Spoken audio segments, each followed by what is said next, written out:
Good evening. Welcome to the Bedtime Stories, where I read books chapter by chapter, give you my commentary, and make these videos twice a week. So, tonight we'll be reading chapter 3 of A Savage and His Lady by Kiara Hope. Excuse me, by Kiara Hope. Thank you, Tiffany, for correcting me, giving me the correct pronunciation of your cousin's book. And I tell you, when I tell you this book starts with scandal, it's starting with scandal. Lord, when I give you my commentary on chapter 3, it's already chapter 3. The scandal. The scandal. Scandalous it is. It is scandalous. It's scandalous. And I'm realizing as I read this book that I thought, let me tell you, I'm realizing that as I read this book, that it's not just the commentary or the narrated by Kyra and De Niro, but all the main characters so far in the book. Now, so far, the main characters, of course, is Kyra, De Niro, Nitro, Tori. Those are the four main characters so far. Now, we got supporting characters like the mother, the sister, De Niro's sister, the parents of Kyra. And I'm telling you that because I read a little bit into the next chapter. That's why I know that the main characters are those four so far. Okay. And in this book, everybody have a say from their point of view. I haven't read a book like this before, but I like it. This is almost like it's already ready for a stage play or even a movie because you got these different narratives. Child, like this could be a play. You could just read the book and say, this is when he comes in and says, da da da da da da. Ooh, child, look, scandal. And I'm gonna tell you, if this was a movie, it would definitely be aura. And that's if they did it nicely. But I'm just saying. But before we get into the book, chapter 3 of A Savage and His Lady, you know what we gotta do. The bedtime cocktail.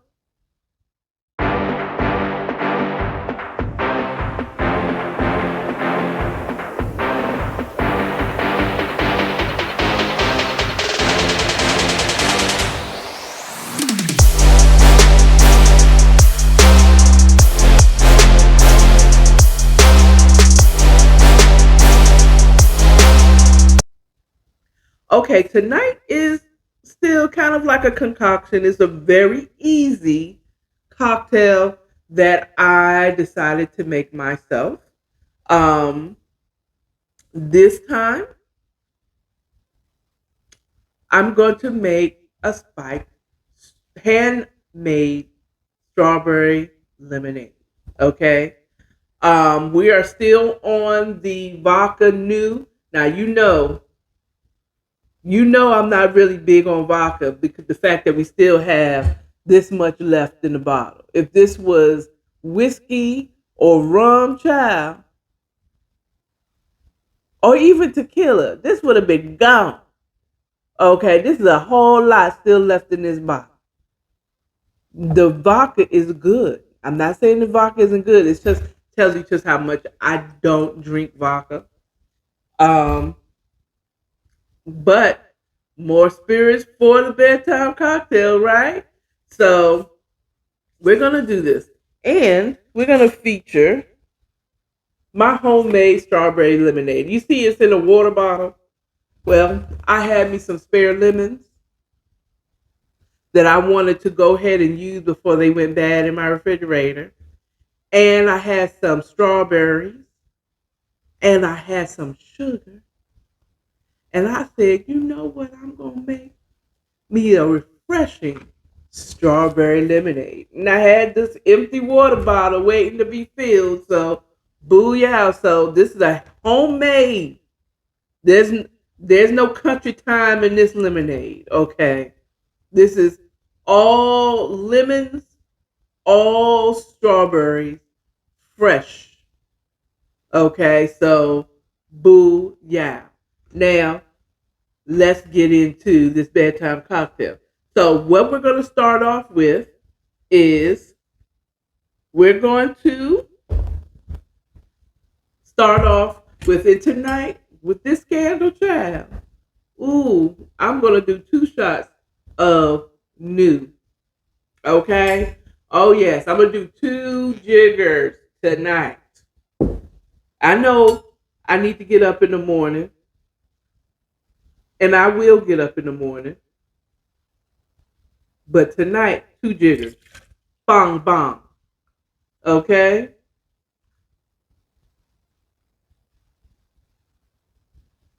Here we go. That's 2 jiggers in my shaker. Okay? Okay. Now I'm going to pour in about a cup, 2 cups of 1 cup, because I want this to be strong. 1 cup of my lemonade, and I'm just going to eyeball it into, there we go. Got some strawberry pieces in there. Ooh. Okay.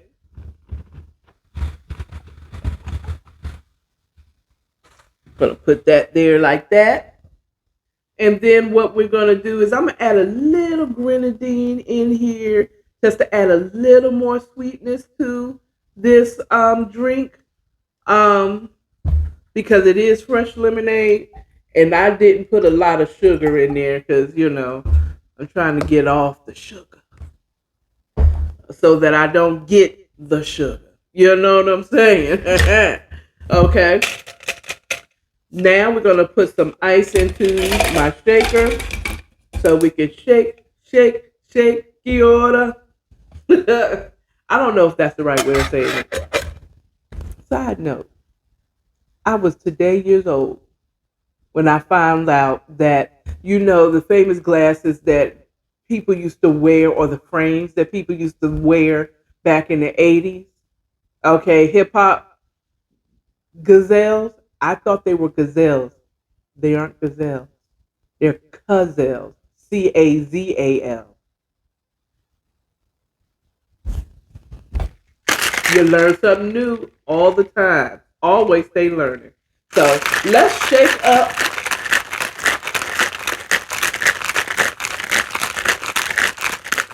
until it's cold to the touch, and it's getting cold.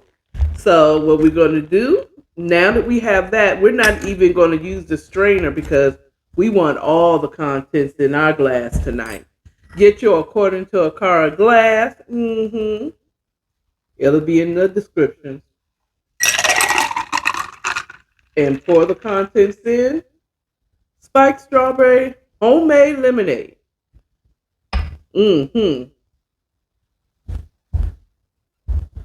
Spiked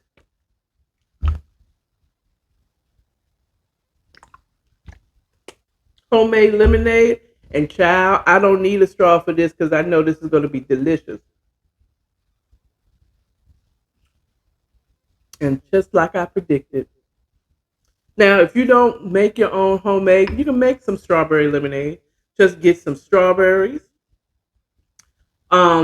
If they're not already sweetened or frozen, and because sometimes if you get them frozen, they're frozen in like a sweetener, or like if you get like you can even use the strawberry pie filling.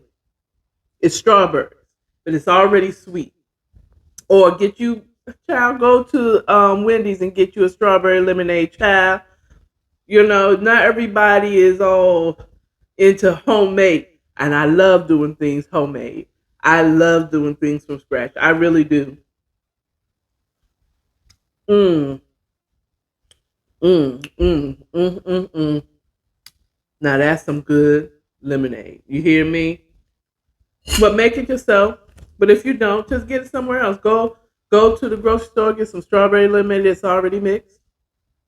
Add 2 shots of new vodka in there. You won't even taste it. I barely taste the 2 shots I put in there. And that's a lot. That's a lot of liquor. Okay. So spiked strawberry lemonade, homemade lemonade, spiked homemade lemonade. I know I said that several different times. I was thinking of a catchy name to give it. It's just spiked strawberry lemonade. That's what it is. With a splash of grenadine to make it a little red. Okay. Now we do it. That was a real easy cocktail, right? Everybody can do that. Just throw it, and you don't even have to shake it up. You can just throw the vodka in your cocktail and stir it up. You can stir it. It's shaken, not stirred, or stirred, not shaken. However you want to do it, James Bond.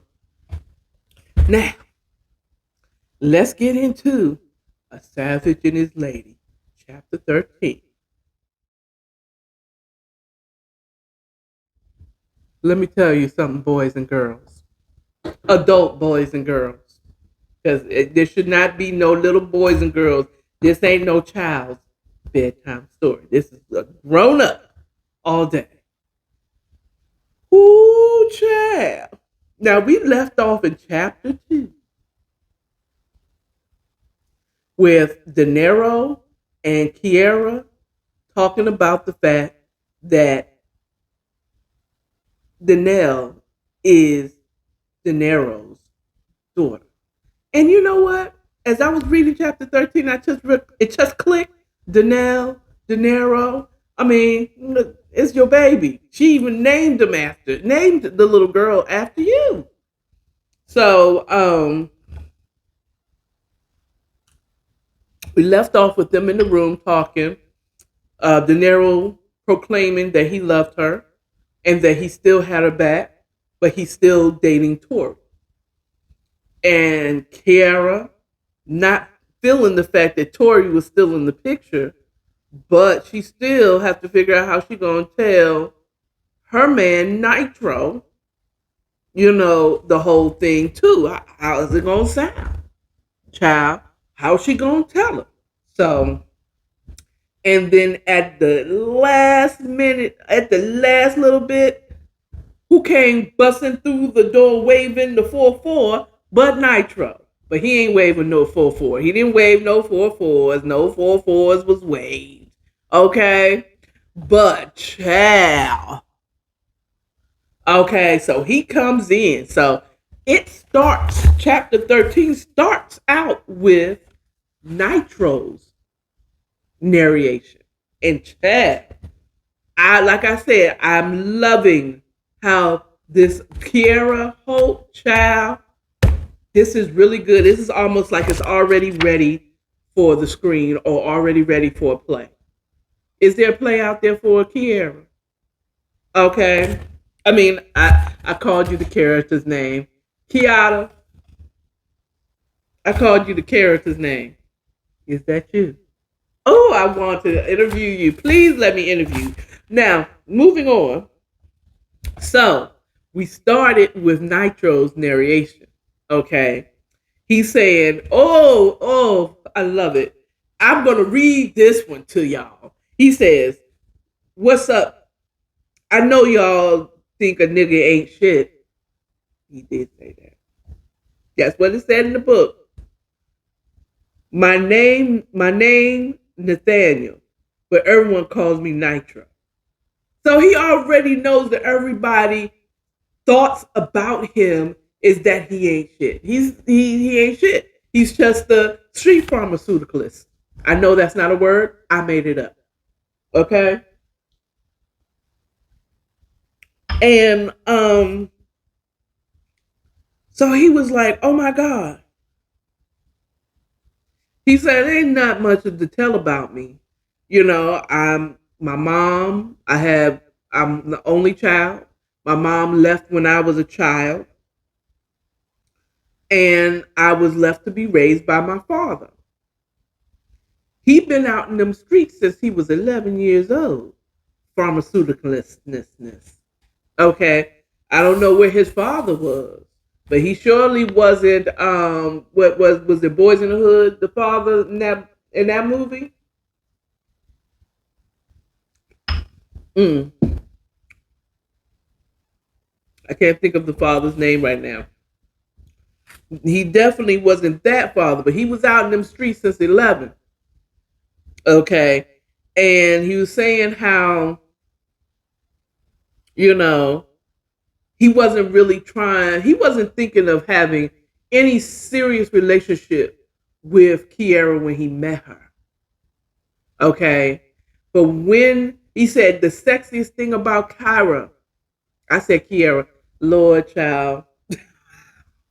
I'm mixing the author's name and I promise you, only took about 3, 4, 5, 6 shots, and I haven't drank before I started videotaping. But moving on, Kyra, he said the sexiest thing about Kyra is that she wasn't about the street. She was in school. That was what was most attractive to him at that time. Outside of course, she was cute. I'm pretty sure she's cute.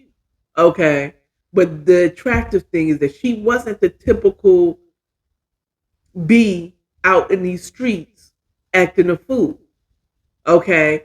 She's about her business. She's about going to school, doing whatever. Okay. So it was like he's attracted to that she wasn't a part of the life. And when she his, took those, took the blame and went to jail for him, basically that's what she did.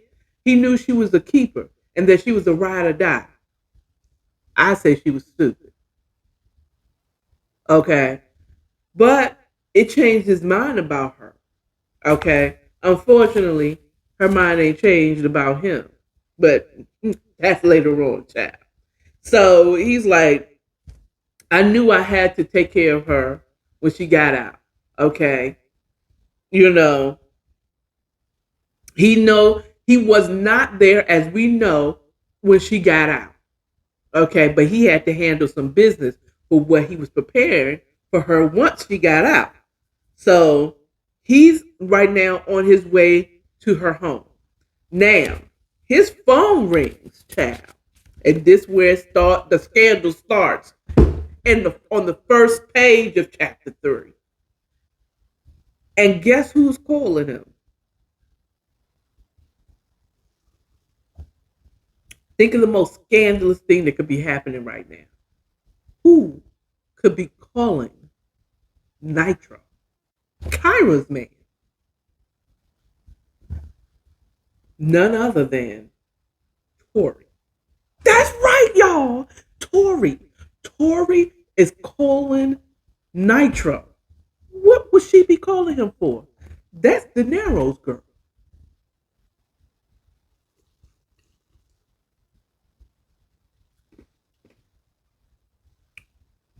Let me tell you why she was calling him. She calls and he answers for what, Tori?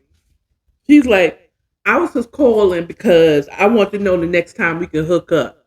Okay. It's time for the taste of the D. She needed her vitamin D.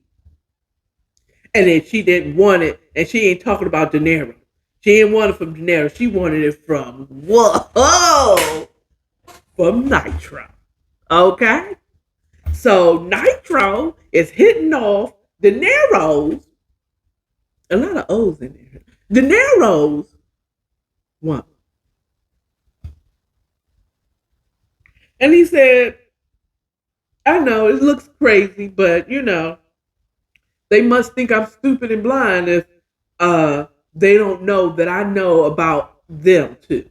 I told you brown sugar. I told you loving basketball. I told you. This is the part where in brown sugar, okay, that where Sanaa Lathan's character's boyfriend and fiance questions her being with her best friend. And he's like, they know. It's just like, best friend, I hear you, but I don't. Okay. He was like, you think I don't know that they have something going on? Yeah. So since I know that they got something going on, you think I ain't gonna be hitting off his girl? It's only right in his mind. He feels like it's only right to hit off his girl behind his back, and he's been doing it for a minute. In that year and a half that Kyra was in jail, okay, he been hitting off Tori.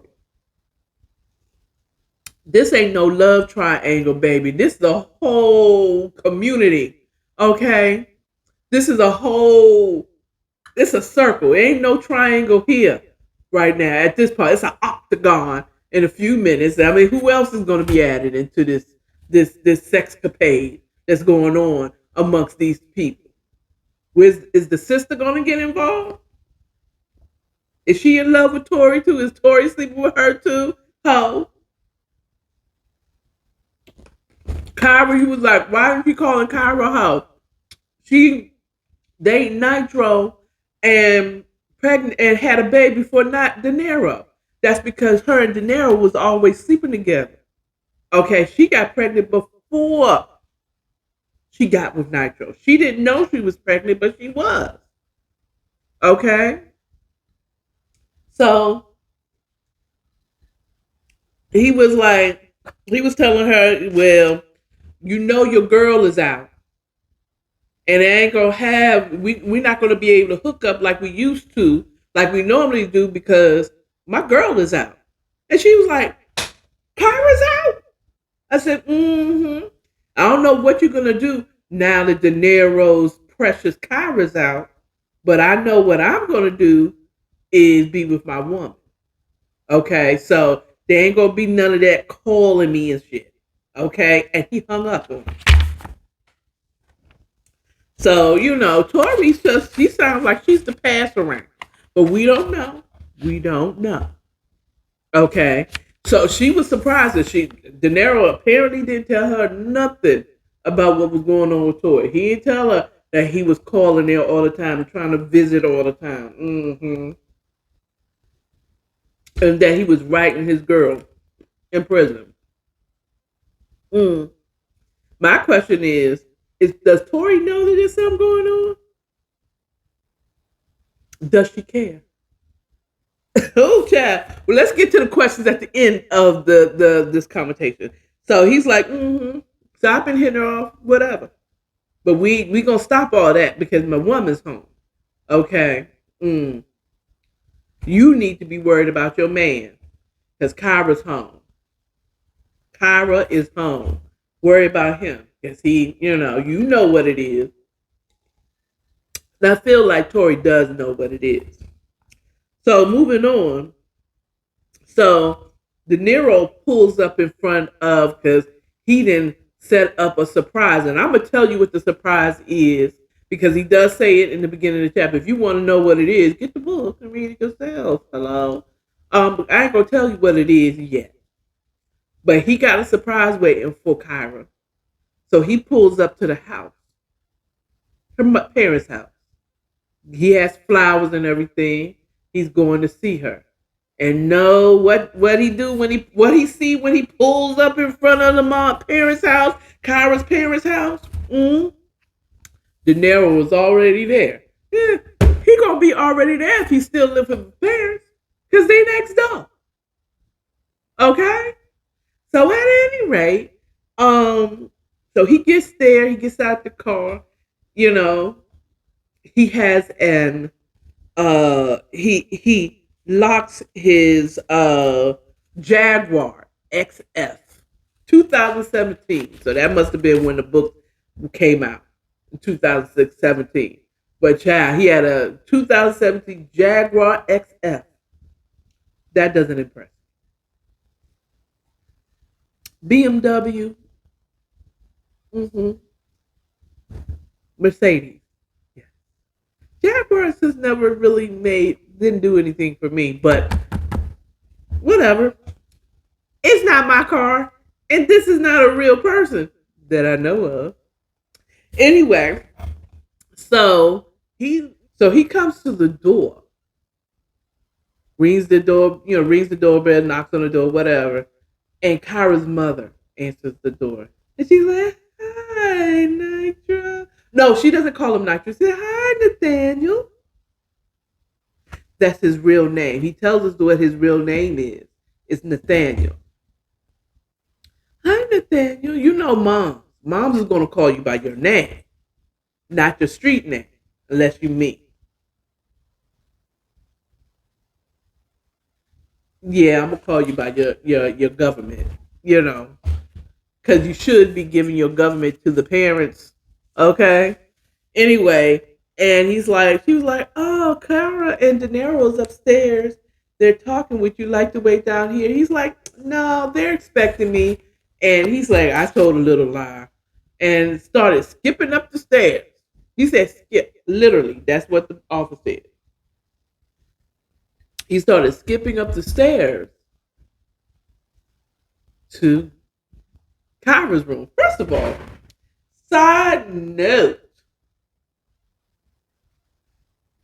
when I lived with my parents, even when I was a adult, and I say 18, 19, 20, adult, I didn't have company in my room.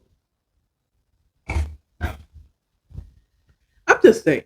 Maybe because she's a college student. I understand De Niro because they grew up together. But what I don't understand is Nitro being able to go up there and feeling comfortable to go up to it. So that means he knows where her room is. And I'm curious on how he knows where her room is. Did they have sex in her room? How do you know where her room is? Yeah, just started dating when she went to jail in his stead. He thinks that she's a writer, but that's a typical thing that women do, especially as black women. We will take the rap for you, and we would hope that you stand by our side, like Nitro did, but oftentimes they don't. But back to the story. So he goes upstairs, and he says he walks into the door waving the 4-4. I love that part. Is that Biggie? Give me one more chance, or I can't remember, but he was saying, "I walked in the door waving the 4-4." Okay, and then then Biggie gets abusive to women, and I don't agree with that. But the rhyme and the scenario, the stuff anyway. Moving on, and so he comes into the door and he says he looks like he interrupted the kiss between her and De Niro. And scene on that one, and sees he walks into the door. It looks like he interrupts a kiss, but it doesn't. It's not like they was about to kiss, but they did. And she had tears in her eyes. And this is with the part where he was just like kind of reprimanding her for keeping this from him. You understand what I'm saying? And he had just proclaimed his love for her, but he's still with Tori. He has no plans of leaving Tori. He has said no, zero, zip plans about leaving Tori. Um, and so he walks in and says like, "Hey, what's going on here? How you doing?" And she jumps into his arms. According to Nitro, he says she comes into his arms, and in scene here comes Kyra's narration, and Kyra is hey.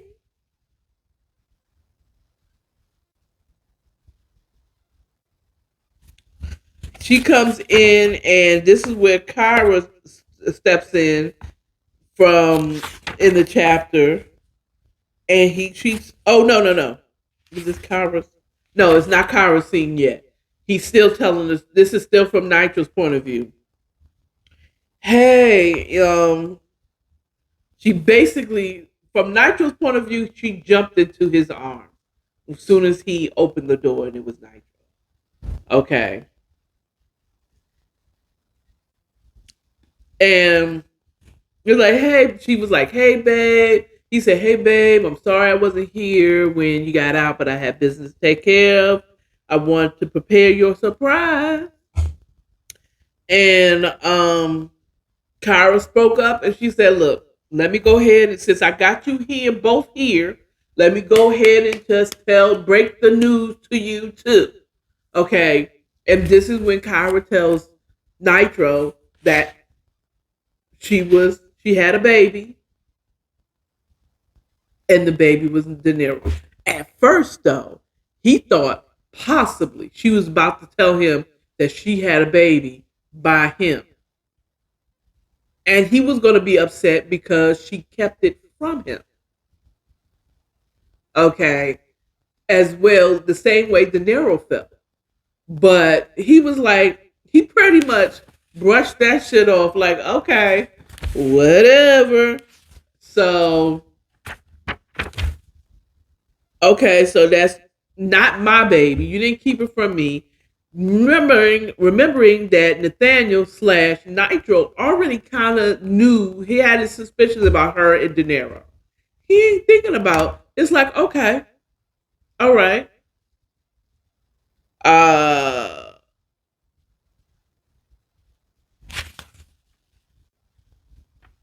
his reaction was like, okay. Now, mind you, De Niro stepped in when she told her, it's like, look, bruh, I just found out myself that this child was definitely mine. He's like, he was like, whatever. And her explanation is the truth, but she says she lied a little bit by telling him that I don't see where the lie was. She'd been sleeping with De Niro. She met Nitro. They started dating, but she was already pregnant. And she didn't know it. So that's what she told him. I see it's the truth. I don't see I don't see where the lie is. Because that's from what I've read is what happened. Okay. The only lie is that she doesn't want to be with De Niro when in actuality she does. She does. So this is where Kyra's narration comes in. She's telling him that I was pregnant before me and you got together. I didn't know that whole story. And Nitro was like, okay, well, on to brighter things, girl. I got a surprise for you. You know what I'm saying? I got a surprise for you. You want to come and see? I got a place for you. I came to take you home. And she's like, home? Yes, babe. I got a house for us. Okay. You think I'm going to let my woman take time for me and then she still comes home to stay with her parents? Oh, no. That's not how I do it. I got a whole place for you and I need you to go on. And this is where De Niro jumps in and say, you know what? Allow me to take Danelle over to my mom's because she needs to meet her grandchild. So while I do that, y'all go ahead and handle whatever business he is. But Kyra said she looked at De Niro and he was kind of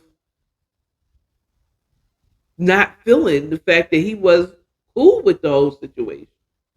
You know what I'm saying? with the whole situation with her and Nitro not really tripping over all of it because he didn't trip. You know,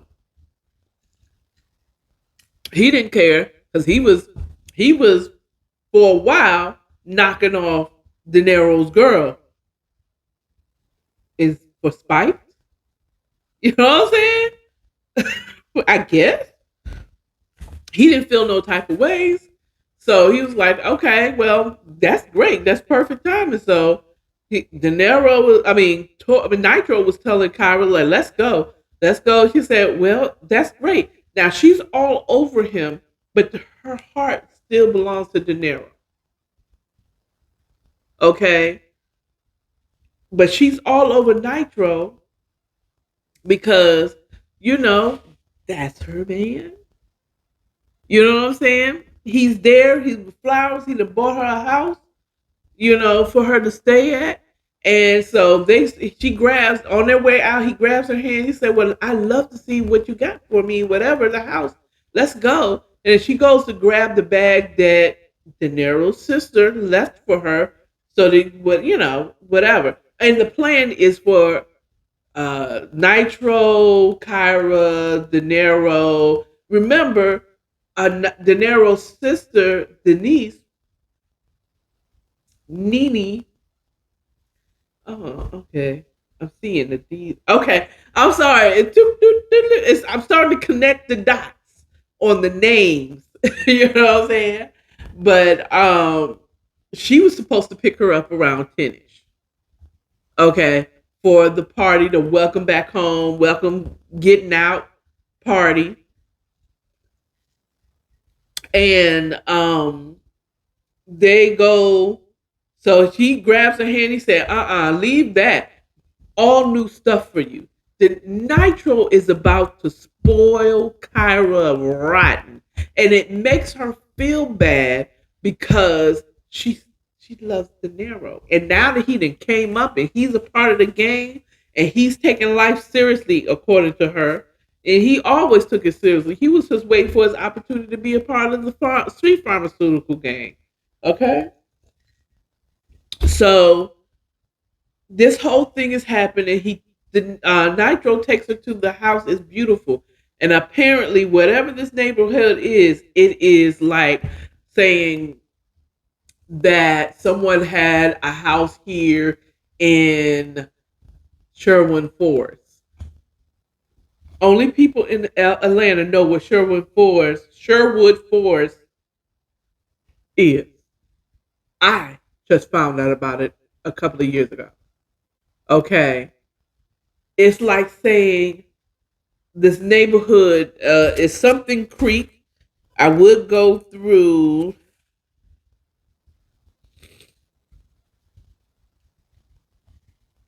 and I was hoping I can find it. I did not underline it or highlight it in the book.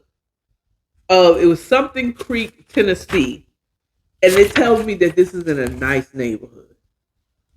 He says a 2-story house. It was beautiful. It's better than whatever she have ever seen. And I'm just saying, if the Niro family was in the street pharmaceutical, you know what I'm saying? It just seems weird that she's acting like it would be like, well, this is where I relate to the character. I grew up in one of the wealthiest neighborhoods in the nation of the United States. Um, so I've seen a lot of nice houses. It has to be a really nice house to impress me. And she's impressed. I feel like she grew up like me in the suburbs. Now we weren't wealthy, but we grew up in a very wealthy black neighborhood. So I've seen houses. I've been at people's houses that had, you know what I'm saying? That whole thing. I've been there. I've done that. I've seen it. I've been in some really nice homes.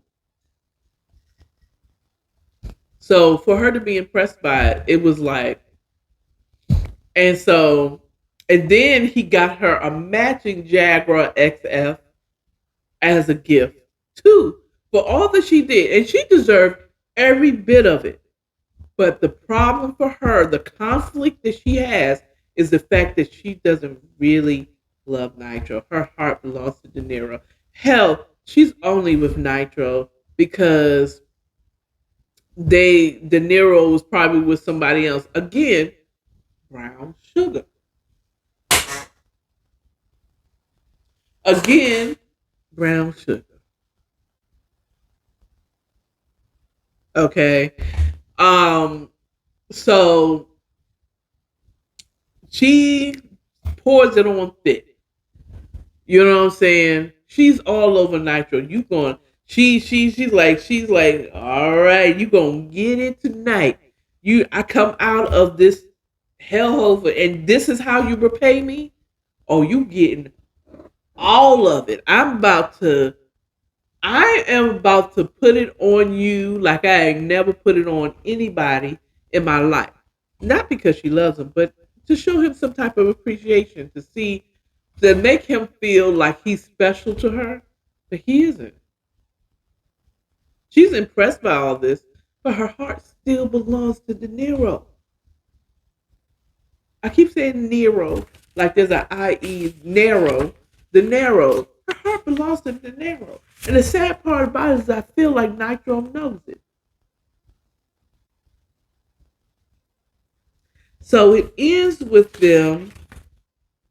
her putting it on Nitro, and them having passionate love making session, and her being pissed off because he didn't pull out.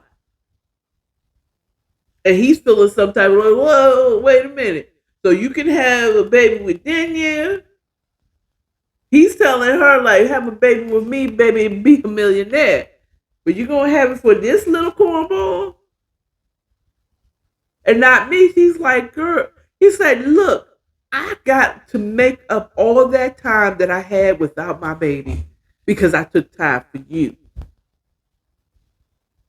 So I got a lot of making up to Danelle and getting my life together because I took time for you.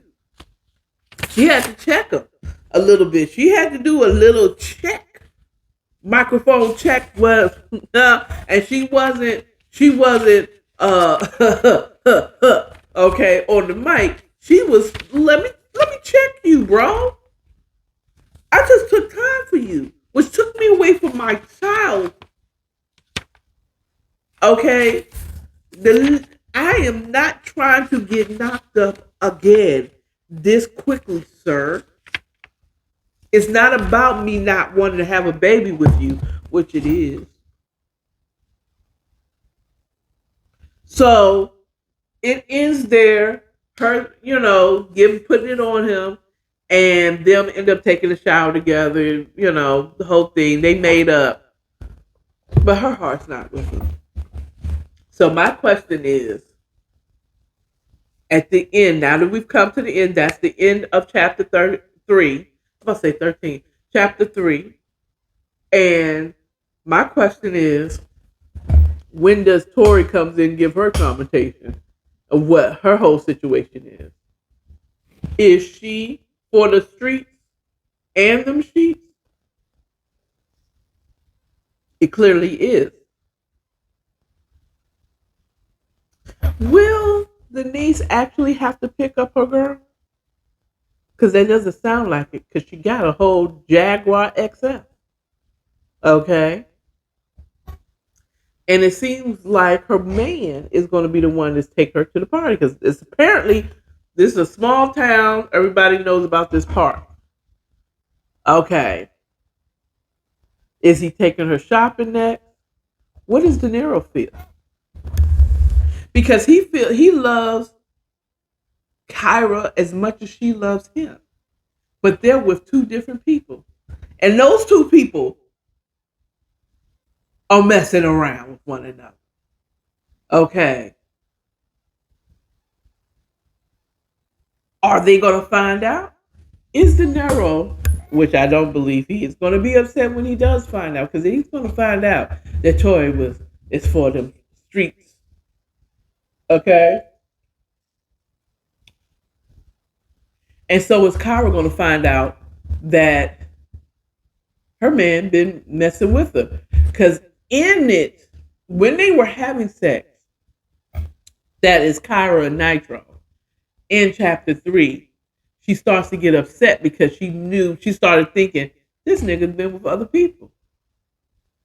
This man has been with other people, other women. When she finds out it's Tori, is she gonna fake be upset? Because she's not caring. That is her out with being with Nitro. To be honest with you, I'm just saying. I don't know. I haven't read it anymore. I did a of chapter 4. Okay. I ain't do nothing but strong. You know what I'm saying? But my question is, I don't think that she's gonna be upset. But she might be. She's going to act out like she's horribly upset that he's been messing around with Tori, because she's going to find out too. But for her, that's her out. That's her out. That's her out. I ain't fucking with you, blah, blah, blah. And of course, not your sister, what you going to do? Run to De Niro? Because I know y'all always had something going on. Child. Okay. Oh, my goodness. Oh, my goodness. Is Tori going to approach, or is Tori going, how is she going to react to the fact that that baby is De Niro's? I'm just saying. And how are they going to find out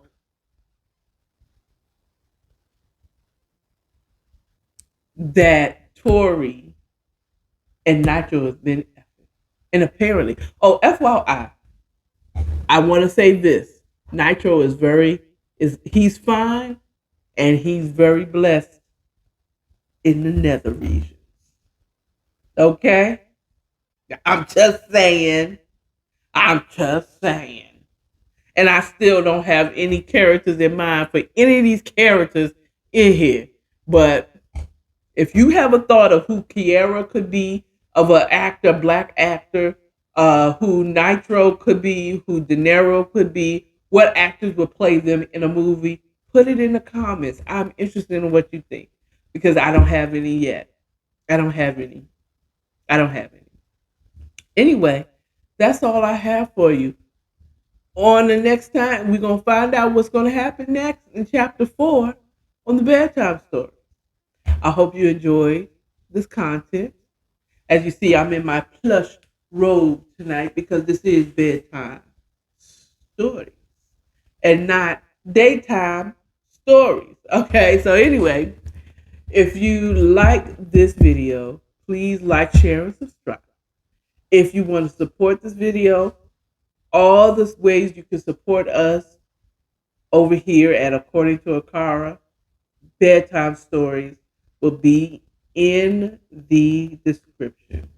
The merch, the way that you can contact me, if you want to sponsor me, any of that stuff, or if you just, I believe in you and you want to give, you have a Cashapp.